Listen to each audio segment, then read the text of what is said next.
हुजूर से पूछा गया, या रसूल अल्लाह सल्लल्लाहु अलैहि वसल्लम, मर्द पर सबसे ज्यादा हक किसका है? फरमाया उसकी अम्मा का।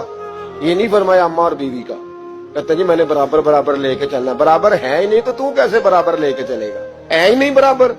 बीवी और माँ बराबर नहीं, बराबर लेके चला जा सकता। मुस्तफा करीम ने फरमाया मर्द पर सबसे ज्यादा हक उसकी माँ का। तो या रसूलल्लाह औरत पर? फरमाया उसके खामद का।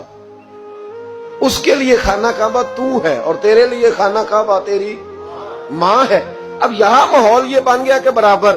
पहले 2, 4, 5 दफा बीवी से चुगलियां सुन लेते हैं अम्मा की, बल्कि कई तो इतने बेवकूफ हैं, सपोर्टर भी होते हैं माँ बाप की गिबतों में।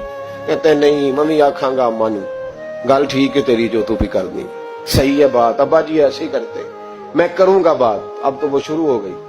अब तू कहेगा दरवाजा बंद हो, तो ये दरवाजा बंद हो सकता? उसे बताओ बैतुल्लाह की तरफ पैर नहीं किए जा सकते। और बीवी भी याद रखे, अगर आज वो किसी के बेटे के बारे में बात कर रही है तो बेटा इसका भी ब्याह जाएगा।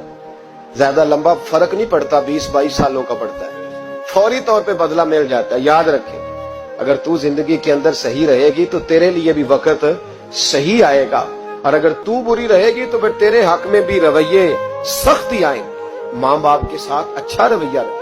इतने बेवकूफ बच्चे के माँ बाप को आगे से बातें करें, कहानियां सुनाएं, दास्तानें सुनाएं।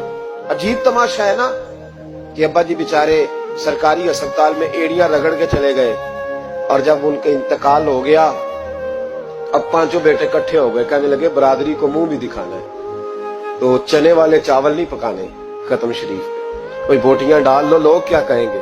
तो तुझे अब लोग याद आए हैं जब वो बेचारा वहां डॉक्टर पूछ नहीं रहा था, उस वक्त लोग नहीं याद आ रहे थे?